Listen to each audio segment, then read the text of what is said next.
할텐 서울 복음방송 주안의 하나 3부 방송으로 이어집니다.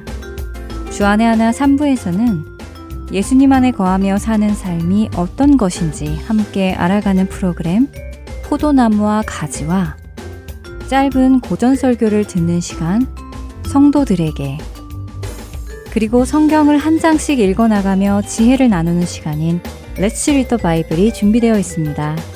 먼저 포도나무와 가지로 이어집니다.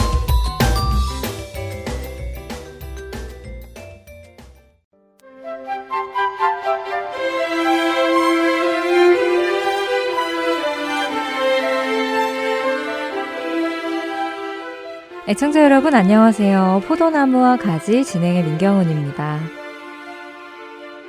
내가 애굽 사람에게 어떻게 행하였음과 내가 어떻게 독수리 날개로 너희를 업어 내게로 인도하였음을 너희가 보았느니라.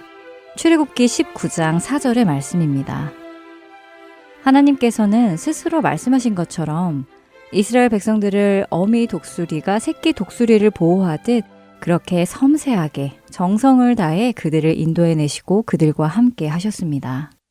애굽 군대가 자신들을 죽일 것 같은 두려움 속에서도 구원하시고, 목이 마르다고 배가 고프다고 불평과 불만을 쏟아낼 때에도 그들에게 화를 내지 않으시고 그들의 필요를 채워주시며 그들과 함께 동행하셨습니다. 그렇게 이스라엘 자손이 하나님의 도우심을 받으며 애굽 땅을 떠난 지 3개월이 되던 날, 그들은 시내 광야에 도착합니다. 하나님께서는 시내산에서 그들에게 십계명을 주시며 구원받은 그들을 거룩한 하나님의 자녀로 살아가도록 가르치기 시작하셨지요. 십계명은 물론 일상생활에서 지켜야 할 질서들과 율례들을 하나씩 하나씩 가르치셨습니다. 제단에 관한 법, 그들과 함께 사는 종에 관한 법, 폭력에 관한 법, 누군가에게 손해를 끼친 후 갚아주어야 하는 배상에 관한 법, 도덕과 공평에 관한 법 등등 하나부터 일일이 가르쳐 주셨습니다. 모세는 이런 하나님의 모든 말씀을 기록하고 산 아래에 제단을 쌓고 12지파대로 12기둥을 세우고 번제와 화목제를 드리지요. 언약서를 가져다가 백성에게 낭독하여 듣게 하니 그들이 이르되 여호와의 모든 말씀을 우리가 준행하리이다. 모세가 그 피를 가지고 백성에게 뿌리며 이르되 이는 여호와께서 이 모든 말씀에 대하여 너희와 세우신 언약의 피니라. 출애굽기 24장 7절과 8절의 말씀입니다. 지난 400여 년 동안 듣기만 했을 뿐 직접 경험하지 못했던 자신들의 조상의 하나님을 그들은 지난 몇 개월에 걸쳐 깊이 그리고 가까이 경험합니다. 능력의 하나님과 은혜의 하나님을 경험하고 이제 그들은 하나님과 언약을 새로 세우게 되었지요. 사람들 사이에서도 권력 있고 재물 많고 능력 많은 사람과 그 어떤 약속으로 엮어지는 것을 좋아하는데 하물며 크신 하나님과 언약을 맺는다는 것은 정말 좋을 것 같지 않으신가요? 세상을 창조하고 능력이 많으시고 지금까지 보고 경험한 그 하나님이 나의 하나님이 되어주시겠다라는 그 언약, 너무 기쁠 것 같습니다. 이스라엘 백성들도 그 당시는 기뻤겠지요. 그런데 그렇게 주님 앞에서 언약서를 읽고 말씀에 다 순종하겠다고 굳게 다짐을 한 후 그 마음은 2달이 채 가지 않았습니다. 언약을 세우신 후 하나님은 모세를 시내산 위로 부릅니다. 모세가 이스라엘 백성들을 가르칠 수 있도록 율법과 계명을 친히 기록한 돌판을 주시겠다며 부르셨지요. 모세는 40일을 시내산에 머무르게 됩니다. 하나님께서 그들 사이에서 임재할 수 있는 성소와 성막, 언약궤 등등을 만들고 유지하는 방법을 배우고 있었지요. 산 위에서는 이렇게 거룩한 일이 있었지만 산 아래에서는 어땠을까요? 처음에 이스라엘 백성들은 잘 기다리고 있는 듯 해보였습니다. 하지만 한 달이 지나자 믿음의 한계가 다다르기 시작합니다. 백성이 모세가 산에서 내려옴이 더딤을 보고 모여 백성이 아론에게 이르러 말하되 일어나라 우리를 위하여 우리를 인도할 신을 만들라. 이 모세 곧 우리를 애굽 땅에서 인도하여 낸 사람은 어찌 되었는지 알지 못함이니라. 출애굽기 32장 1절의 말씀입니다. 그들은 아론에게 시켜서 금고리를 모아서 녹이고 조각칼로 새겨 송아지 형상을 만듭니다. 그리고 이 송아지 형상을 보고 이스라엘아, 이는 너희를 애굽 땅에서 인도하여 낸 너희의 신이로다 라고 말합니다. 그렇게 그들은 하나님께서 주신 첫 계명, 나 외에 다른 신들을 두지 말라라는 말씀과 너를 위하여 새긴 우상을 만들지 말며 어떤 형상도 만들지 말라라고 하신 두 번째 계명까지 어기게 됩니다. 그들은 그렇게 우상을 만들어 놓고도 그 날을 여호와의 절기라고 공포하며 자신들이 만들어낸 신인 금송아지 형상 앞에서 번제와 화목제를 드리고 백성이 앉아서 먹고 마시며 일어나서 뛰놀았습니다. 찬양 한 곡 듣고 계속해서 말씀 나누겠습니다.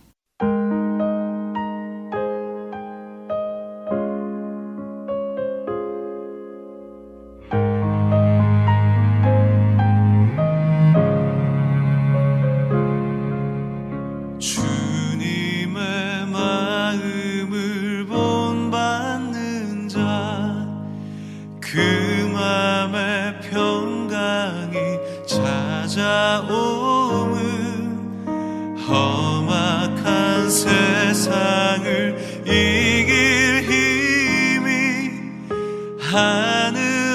하늘로부터 임함이로다.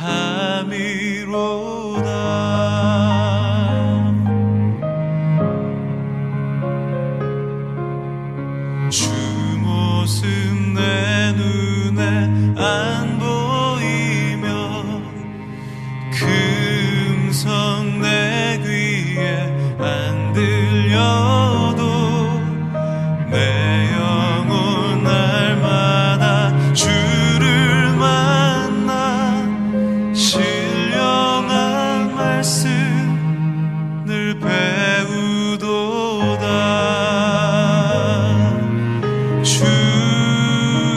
주님의 마음 그 마음 본받아 살면서 주님의 그 거룩하심 나도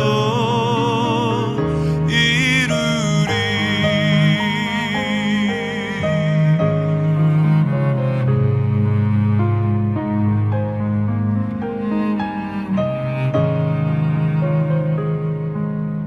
가는 길 거칠고 험하여도 내 맘에 불평이 없어짐은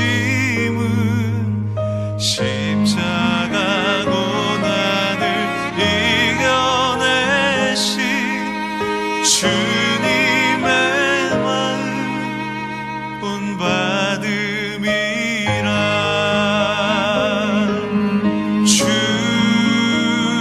주님의 마음 그 마음 본받아 살면서 주님의 그 거룩하심 나도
이스라엘 백성들은 하나님을 경험하고도 우리를 위하여 우리를 인도할 신을 새로 만들어내라고 요구했습니다.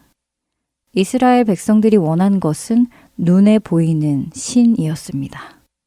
오랜 기간 애굽 생활을 통해 그들은 가시적인 우상들만 접했기 때문에 보이지 않는 하나님에 대한 생각을 하지 못했지요. 하나님께서는 이를 바로잡기 위해서 형상을 만들지 말 것이라고 강력하게 말씀하셨는데 백성들은 이런 고차원적인 신앙을 받아들이지 못한 것이었습니다. 실제로 그들은 보고서야 믿는 자들로 보지 않고 믿는 자들의 수준에 이르지 못한 자들이었지요. 또한 이스라엘 백성들은 자신들을 구원해낸 이가 하나님이 아니라 사람인 모세라고 생각했습니다.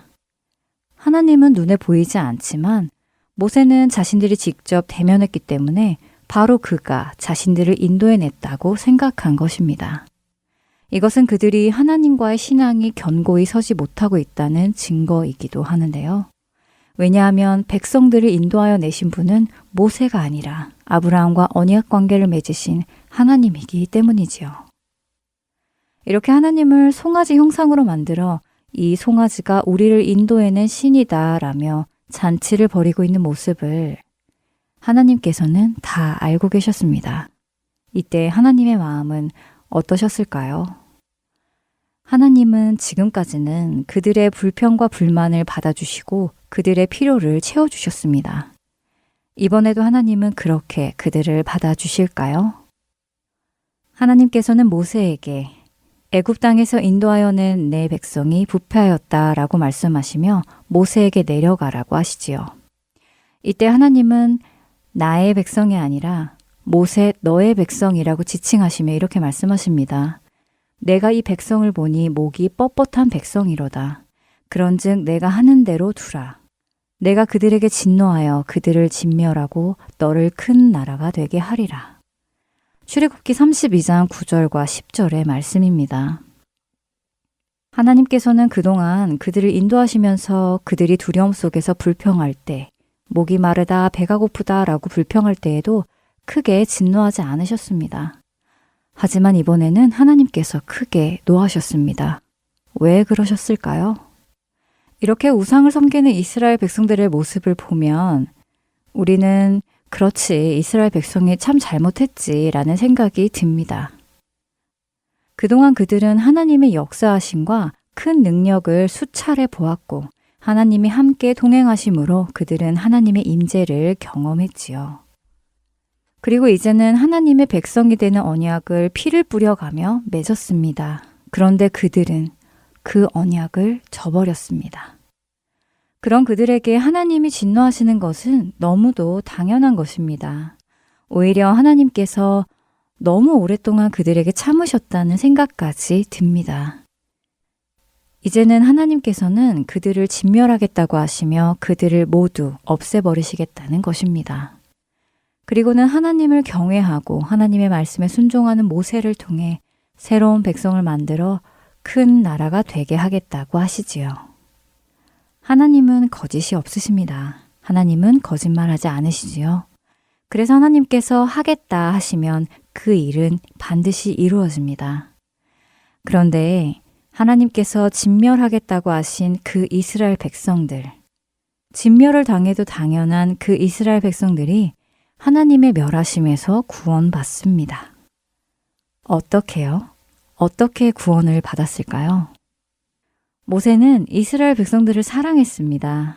때문에 이들을 멸하고 내가 너를 큰 나라로 만들 것이다 라는 하나님의 말씀에도 자신에게 생기는 이익과 명예보다 백성을 더 사랑했지요. 모세는 그 사랑으로 여호와 하나님께 구하게 됩니다. 하나님의 그 진노를 멈추어 달라고 구합니다. 그 큰 권능과 강한 손으로 애굽 땅에서 인도하여 내신 주의 백성이며 주의 종 아브라함과 이삭과 이스라엘을 기억해 달라고 간구드리지요. 하나님께서는 모세의 간구를 다 들으시고는 뜻을 돌이키사 말씀하신 화를 그 백성에게 내리지 아니하셨다고 출애굽기 32장 14절에 기록하고 있습니다. 이스라엘 백성들은 깨달았을까요? 모세의 중보기도로 그들에게 한 번 더 기회가 생겼다는 것을요. 이것을 우리는 중재라고 하기도 하고 중보라고 하기도 합니다.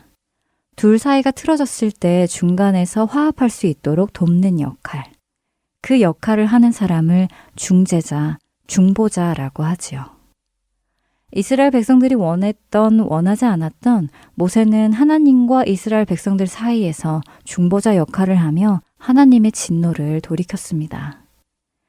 2000년 전에 우리 죄로 인해 죽으시고 다시 살아나신 예수님께서도 우리가 원했던, 원하지 않았던 상관없이 우리를 사랑하시기 때문에 중보자가 되셔서 하나님과 우리를 화목하게 해주셨습니다. 하나님은 한 분이시요. 또 하나님과 사람 사이의 중보자도 한 분이시니 곧 사람이신 그리스도 예수라. 디모데전서 2장 5절의 말씀입니다. 우리 역시 누가 보아도 죽을 죄인이었습니다. 이스라엘 백성들이 금 신상을 만들었듯이 우리 역시 하나님을 섬긴다고 하면서 알게 모르게 내 안에 생긴 우상들이 많이 있습니다. 하나님보다 더 사랑하는 것들이 우리 안에 너무 많지요. 하나님보다 나라는 존재가 하나님의 자리에 있습니다. 그런 우리가 오늘도 살아있는 이유가 무엇일까요? 세상에서 구원받아 나와 이제는 하나님 나라의 백성으로 살아가겠다고 언약을 맺어놓고도 그 언약을 저버리고 살아가는 우리가 오늘도 살아있을 수 있는 이유는 무엇일까요? 바로 우리의 중보자 되시는 예수님 때문입니다. 오늘도 하나님의 오른편에서 우리를 위해 간구해 주시는 예수님 때문입니다. 죽으실 뿐 아니라 다시 살아나신 이는 그리스도 예수시니 그는 하나님 우편에 앉아 계신 자요. 우리를 위하여 간구하시는 자시니라. 로마서 8장 34절의 말씀 일부입니다. 물론 예수님이 중보하시기 때문에 우리는 하나님과의 언약을 저버려도 된다는 말씀은 아닙니다.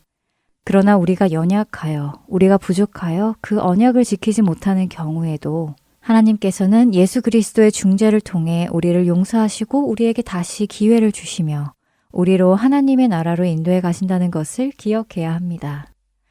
때문에 우리는 포도나무 되시는 예수님께 계속해서 붙어 있어야 합니다. 우리를 변호해 주시고 구원해 주실 분은 예수님 한 분뿐입니다. 다음 한 주도 예수님 포도나무에 꼭 붙어 있어서 구원의 은혜를 누리는 우리 모두가 되기를 소원합니다. 포도나무와 가지 다음 시간에 뵙겠습니다. 안녕히 계세요.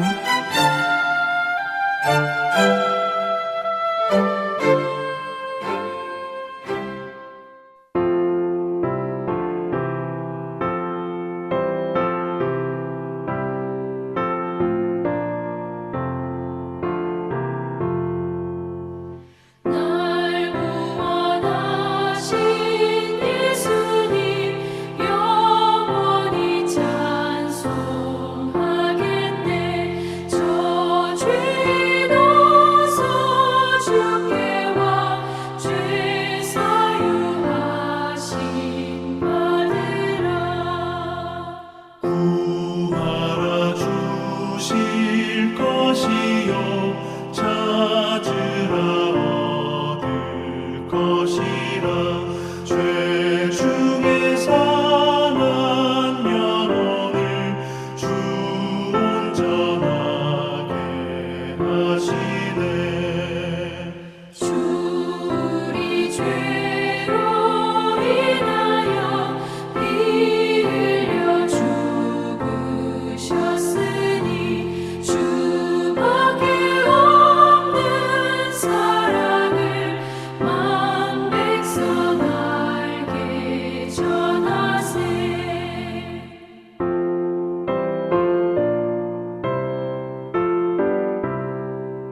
계속해서 고전설교 듣는 시간인 성도들에게로 이어집니다.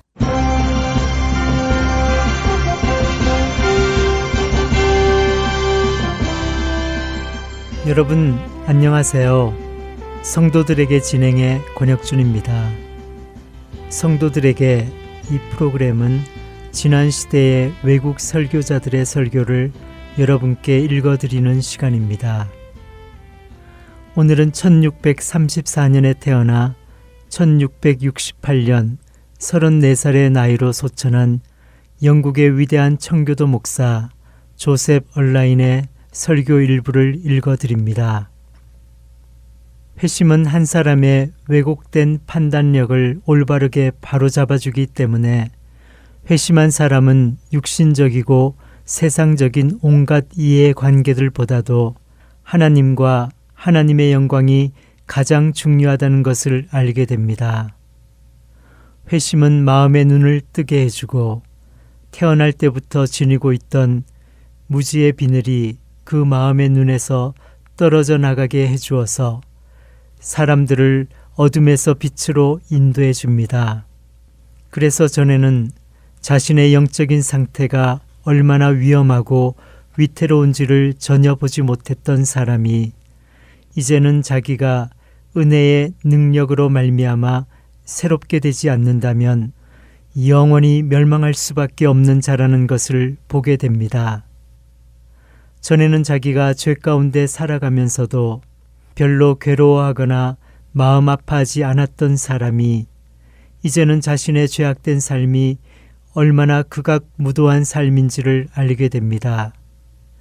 회심한 사람은 전에 자기가 몸담고 살아왔던 죄가 얼마나 진리에서 벗어나 있고 불의하며 기형적이고 흉측하며 더럽고 추악하다는 사실을 보게 됩니다. 이렇게 자신의 이전의 죄악된 삶이 얼마나 끔찍한 삶인지를 알게 되었기 때문에 그런 삶을 혐오하고 두려워하며 그런 삶에서 도망치고 싶어하고 심지어 그런 삶을 살아왔던 자기 자신을 혐오하기까지 하게 됩니다. 회심한 사람은 전에는 자기 속에서 거의 죄를 볼 수 없었고 특별히 고백할 죄를 발견할 수 없었지만 이제는 자신의 마음이 얼마나 부패하고 썩어 문드러졌는지를 보게 되고 자신의 본성 전체가 얼마나 절망스러울 정도로 깊이 타락하고 오염되어 있는지를 보게 됩니다. 그래서 자신이 마치 나병 환자처럼 부정하다라고 외치며 시편 51편에서 다윗이 고백한 것처럼 우슬초로 나를 정결하게 하소서 내가 정하리이다. 나의 죄를 씻어주소서 내가 눈보다 희리이다. 하나님이여 내 속에 정한 마음을 창조하시고 내 안에 정직한 영을 새롭게 하소서라고 고백하게 되는 것입니다. 회심하는 사람은 뼛속 깊이까지 온통 썩어 문드러져서 더럽기 짝이 없는 자신의 모습을 보고서 자신의 모든 부분들과 기능들과 행위들에 부정하다고 쓰게 됩니다. 그는 자신의 존재의 구석구석에 전에는 알지 못했던 더럽고 악취나는 오물과 쓰레기들이 잔뜩 쌓여 있는 것을 발견하게 되고 자신의 심령 속에 하나님을 모독하는 것들과 도둑질하는 것들과 살인하는 것들과 간음하는 것들이 있다는 것을 발견하게 됩니다. 그런 것들은 그가 전에는 자기 속에 있는지도 알지 못했던 것들입니다. 회심한 사람은 전에는 그리스도 속에서 자기가 사모할 만한 그 어떤 볼품 있는 것이나 아름다운 것을 보지 못했었지만 이제는 그리스도 안에 감추어진 보화를 보고서 자신의 모든 소유를 다 팔아서 그리스도라는 밭을 사고자 합니다. 그리스도는 우리가 찾던 진주입니다. 이제 이 새로운 빛을 받은 사람은 이전과는 완전히 다른 마음과 생각과 분별력을 지니게 됩니다. 이제 그에게 오직 하나님이 자신의 전부가 되고 하늘에서나 땅에서나 하나님 같은 분은 존재하지 않게 됩니다. 그는 진정으로 온 세상보다 하나님을 더 좋아합니다. 하나님의 은총은 그의 생명이고 하나님의 얼굴빛은 그가 그동안 좋은 것이라고 여겨서 마음을 두고 추구해 오던 곡식과 새 포도주와 기름보다 더 좋은 것이 되었습니다. 겉으로는 신을 믿는 체 하면서 실제로는 믿지 않는 외식하는 자들도 하나님은 최고의 선이라는 추상적인 명제에는 동의할 수 있지만 이렇게 회심한 자가 하나님에 대하여 생각하고 말하고 행하는 것처럼 할 수는 없습니다. 이방인들 중에서 극소수에 불과한 지혜롭다고 하는 자들도 그렇게 말할 수는 없었습니다. 그러나 외식하는 자가 아닌 진정으로 회심한 사람은 하나님이야말로 자기가 가장 사모하는 선이라고 여기기 때문에 두말하지 않고 하나님을 묵묵히 따릅니다. 회심한 사람은 이렇게 말합니다. 내 심령에 이르기를 여호와는 나의 기업이시니 그러므로 내가 그를 바라리라 하도다. 하늘에서는 주 외에 누가 내게 있으리요? 땅에서는 주밖에 내가 사모할이 없나이다. 내 육체와 마음은 쇠약하나 하나님은 내 마음의 반석이시요 영원한 분기시시라. 예레미야애가 3장 24절과 시편 73편 25절 26절의 말씀입니다. 사람의 의지의 동기들은 바뀝니다. 회심한 사람은 이제 새로운 목표들과 계획들을 갖습니다. 그는 이제 다른 무엇보다도 하나님을 목적으로 삼고 이 세상에 속한 것들을 이루고자 하는 목표나 계획을 전혀 갖지 않으며 오직 자기 안에서 그리스도만이 영광과 존귀를 얻으시게 하고자 합니다. 그는 자기가 그리스도를 섬기고 그리스도께 영광을 돌릴 수 있게 된 것을 세상이 자기에게 줄 수 있는 모든 것을 다 갖게 되는 것보다 더 행복하고 복된 일로 여깁니다. 그가 목표로 하는 표대는 예수의 이름이 이 세상에서 존귀 여김을 받으시게 하는 것입니다. 성도 여러분, 여러분은 저의 이 말을 들으면서 당신 자신도 과연 그러한지를 스스로에게 물어보고 계십니까? 당신 자신을 살펴보십시오. 회심한 사람은 무엇을 왜 하느냐 하는 동기만 변할 뿐 아니라 무엇을 선택하느냐 하는 목적도 바뀌게 됩니다. 그는 하나님을 자신의 최고의 복으로 여기고 그리스도와 거룩함을 자기를 하나님께 데려다 줄 수 있는 수단들로 여깁니다. 그는 예수님을 자신의 주로 선택합니다. 그는 단지 어쩔 수 없이 등 떠밀려서 그리스도께로 억지로 가는 것도 아니며 그리스도를 어쩔 수 없이 받아들이는 것도 아니고 자원해서 기쁜 마음으로 그리스도 앞으로 나아갑니다. 그는 겁이 나거나 양심이 괴로워서 또는 죄인으로 죽어가는 것이 두려워서 그 두려움을 없애기 위해서는 무슨 짓이라도 할 수 있기 때문에 지옥에 가는 것보다 그리스도를 받아들이는 것이 더 낫다고 생각해서 그런 선택을 하는 것이 아닙니다. 그는 그리스도야말로 자신에게 최고로 좋은 것이기 때문에 이 세상에 자기가 사는 동안 누릴 수 있는 온갖 좋은 것들을 다 버리고 그리스도를 의도적으로 선택하기로 결단하는 것입니다. 또한 그는 자신이 가야 할 길로 거룩함을 선택합니다. 그는 단지 어쩔 수 없어서 그 길을 선택하는 것이 아니라 그 길을 좋아하고 사랑해서 선택하는 것입니다. 그래서 다윗은 내가 주의 법도들을 택하여 싸우니 라고 시편 119편 173절에서 고백합니다. 즉 자기가 주 하나님의 교훈들이 말해주는 길을 사랑해서 의도적으로 선택하였다는 것입니다. 회심한 사람은 하나님의 교훈들을 자기를 구속하고 속박하는 것으로 여기는 것이 아니라 자신의 기업, 곧 자신의 영원한 기업으로 여깁니다.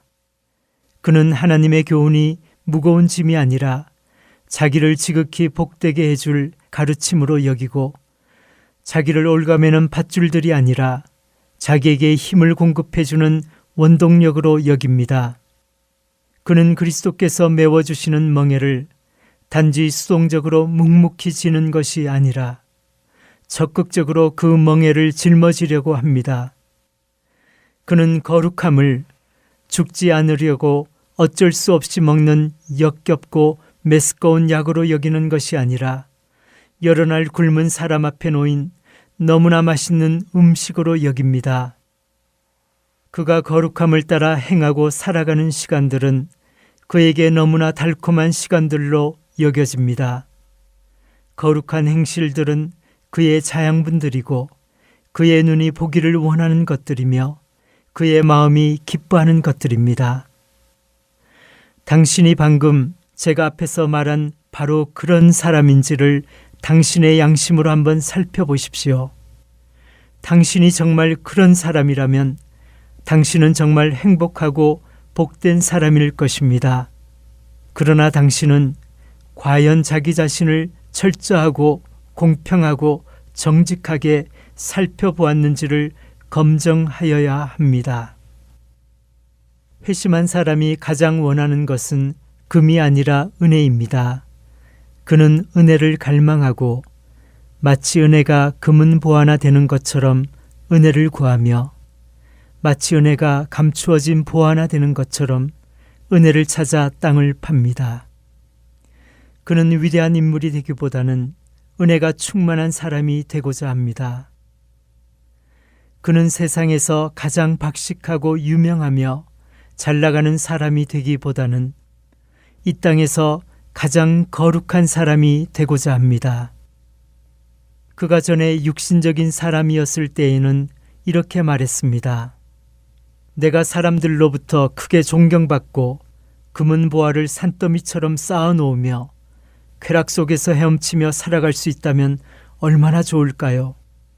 내가 진 빚을 다 갚아버리고 나와 내 가족이 충분히 먹고 살 수 있는 재물이 내게 있다면 나는 정말 행복한 사람이 될 수 있을 텐데요. 라고요. 그러나 회심한 순간 그가 말하는 것이 예전과 달라졌습니다. 회심한 사람은 이렇게 말합니다. 나의 부패하고 타락한 성품들이 다 죽어지고 내가 은혜에 충만해서 하나님과 교제할 수만 있다면 비록 내가 가난하고 세상에서 멸시를 받는다고 해도 나는 그런 것에 개의치 않고 내 자신을 정말 복된 사람으로 여길 것입니다. 성도 여러분, 지금 여러분은 어떻습니까? 회심한 사람은 범죄하기보다는 차라리 고난을 당하고자 합니다. 그는 전에는 자신의 재산이나 명성을 잃게 되는 것을 가장 두려워하였고 고통이나 가난이나 모욕과 멸시 같은 말들을 듣는 것을 가장 끔찍해했습니다.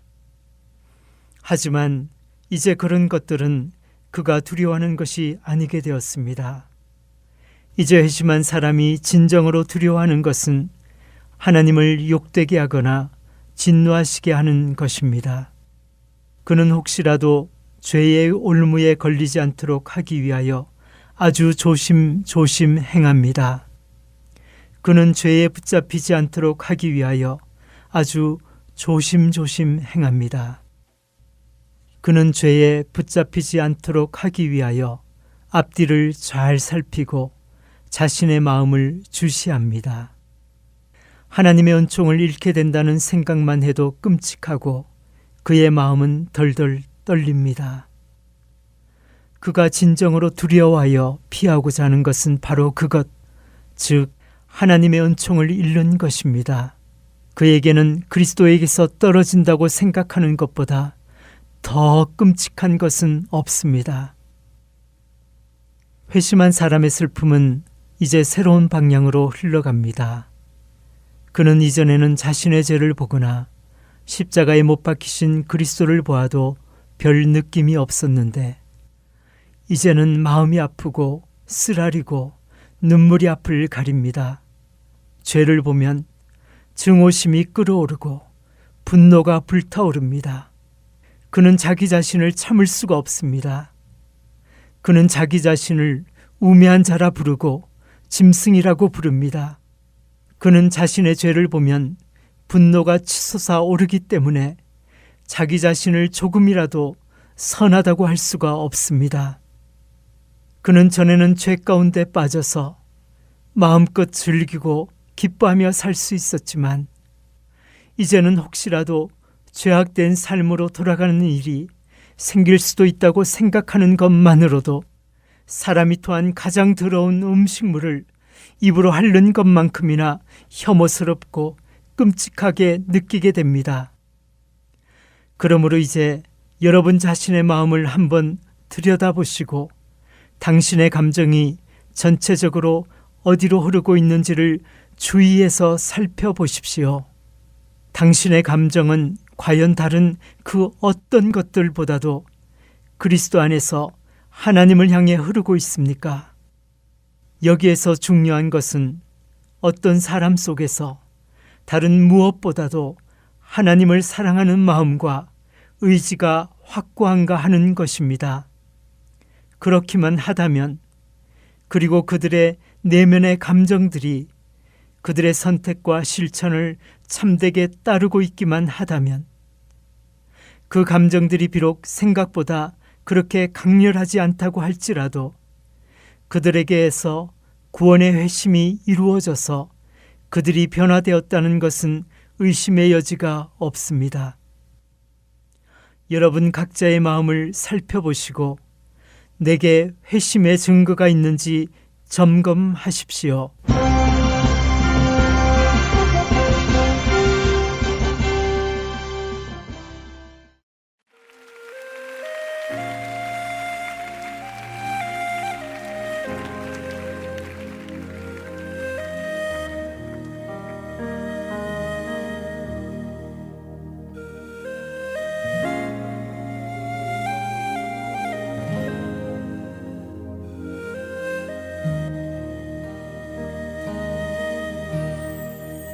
예수 안에 소망이 있네. 내 빛과 힘 나의 노래. 환난 중에 도우시는 주 나의 견고한 반석. 그 신 사랑 그 신 평화 두려움에서 날 건지네. 내 위로자 내 모든 것 주 사랑 안에 서리라.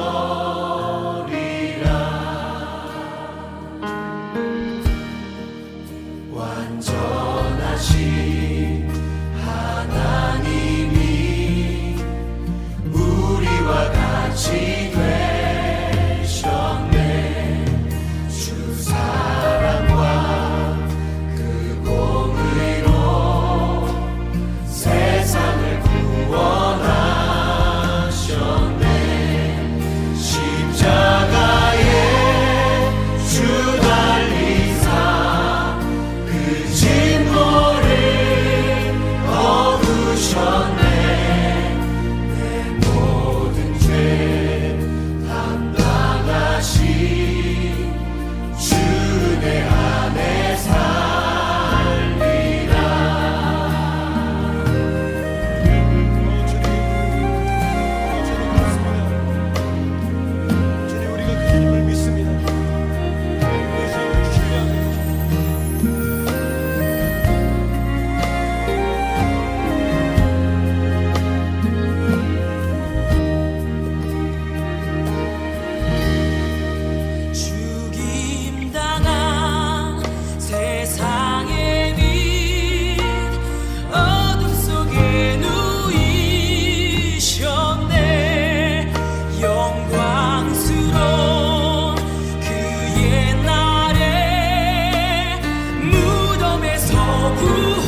하트앤서울 복음방송의 사역은 청취자 여러분의 소중한 후원에 힘입어 이루어져 가고 있습니다.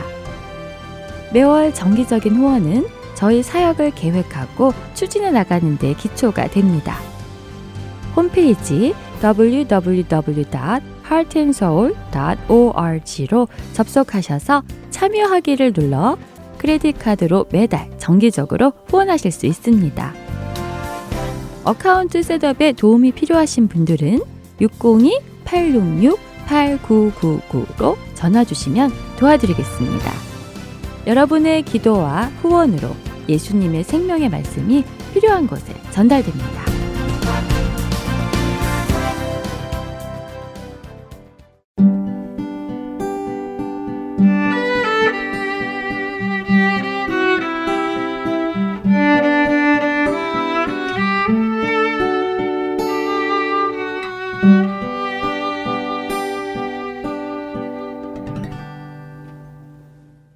말씀을 묵상하는 시간, Let's Read the Bible 보내드립니다.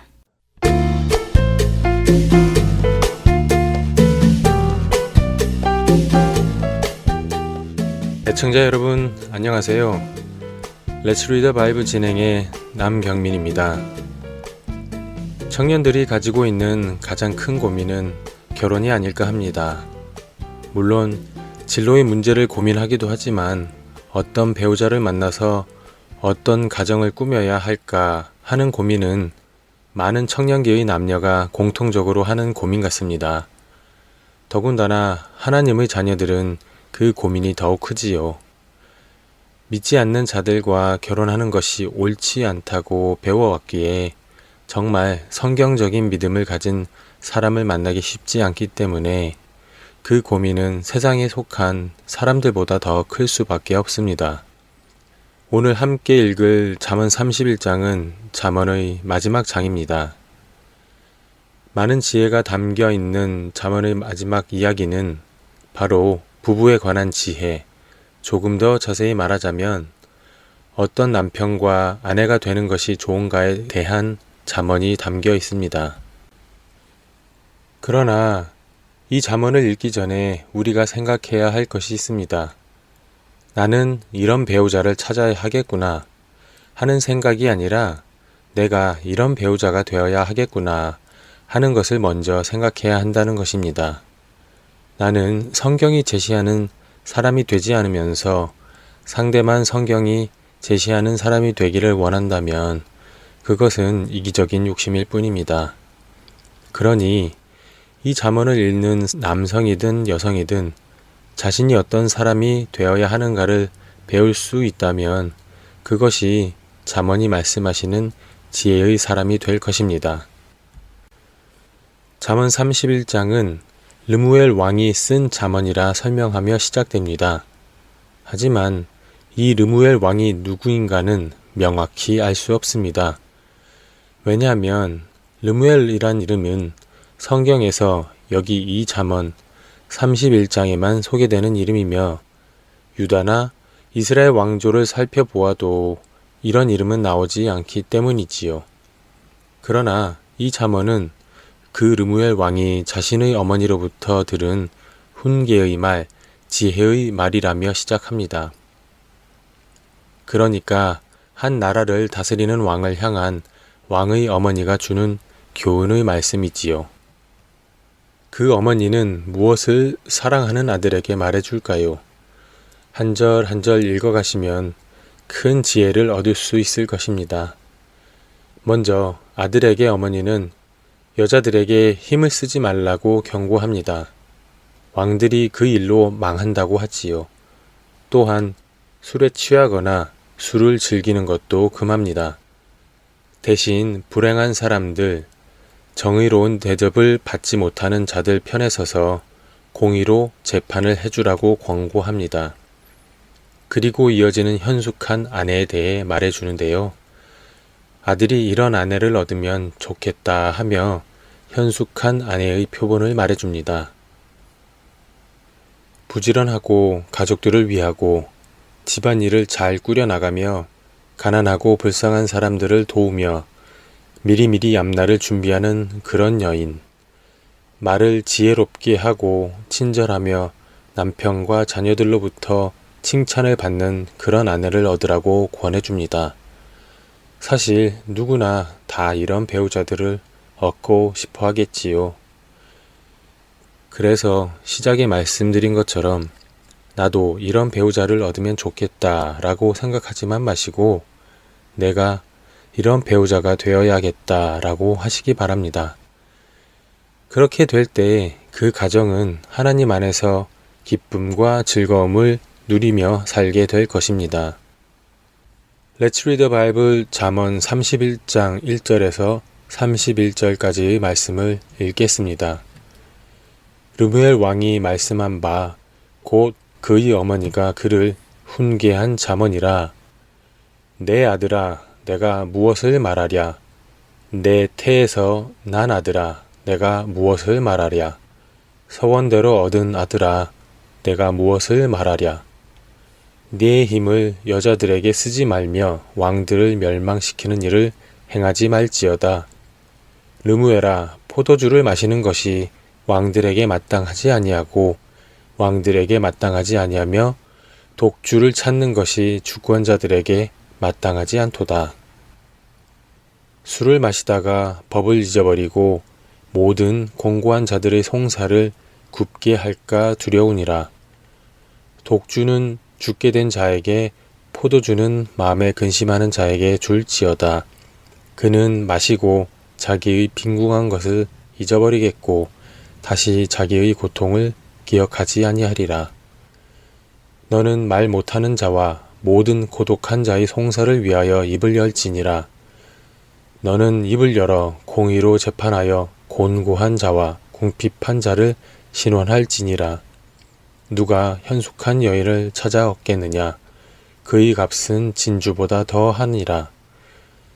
그런 자의 남편의 마음은 그를 믿나니 산업이 핍절하지 아니하겠으며 그런 자는 살아있는 동안에 그의 남편에게 선을 행하고 악을 행하지 아니하느니라.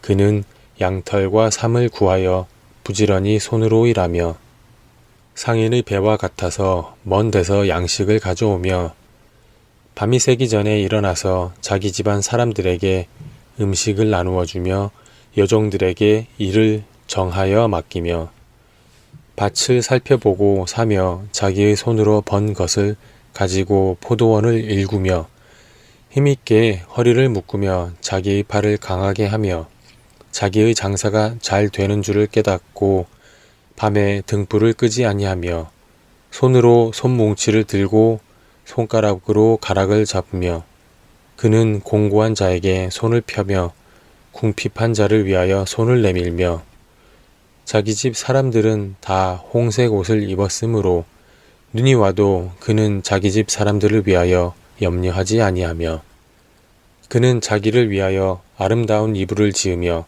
세마포와 자색 옷을 입으며 그의 남편은 그 땅의 장로들과 함께 성문에 앉으며 사람들의 인정을 받으며 그는 배로 옷을 지어 팔며 띠를 만들며 상인들에게 맡기며 능력과 존귀로 옷을 삼고 후일을 웃으며 입을 열어 지혜를 베풀며 그의 혀로 인애의 법을 말하며 자기의 집안일을 보살피고 게을리 얻은 양식을 먹지 아니하나니 그의 자식들은 일어나 감사하며 그의 남편은 칭찬하기를 덕행 있는 여자가 많으나 그대는 모든 여자보다 뛰어나다 하느니라. 고운 것도 거짓되고 아름다운 것도 헛되나 오직 여호와를 경외하는 여자는 칭찬을 받을 것이라. 그 손의 열매가 그에게로 돌아갈 것이요 그 행한 일로 말미암아 성문에서 칭찬을 받으리라. Let's read the Bible 잠언 31장 1절에서 31절까지 말씀을 읽었습니다.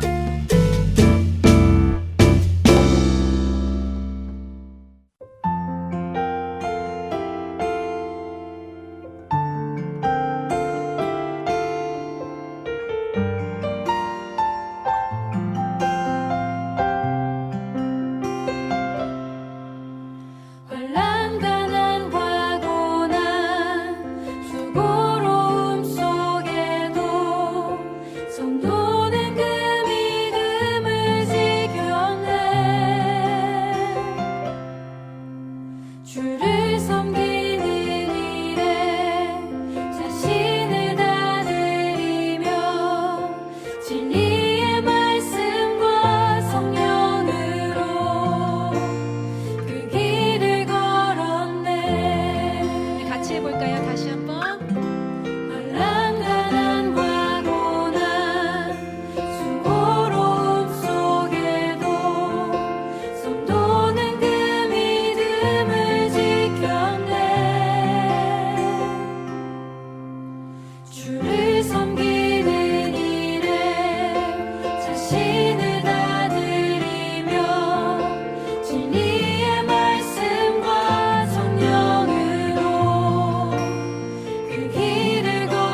새로운 정체성을 주신 그 하나님께 감사와 찬송의 박수 올려드리겠습니다.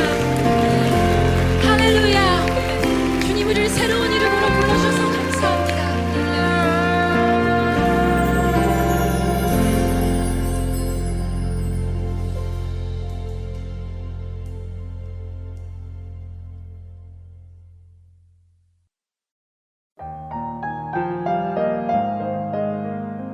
주안의 하나 3부 순서는 여기까지입니다. 주안의 하나 4부로 이어집니다. 은혜의 시간 계속되시길 바랍니다.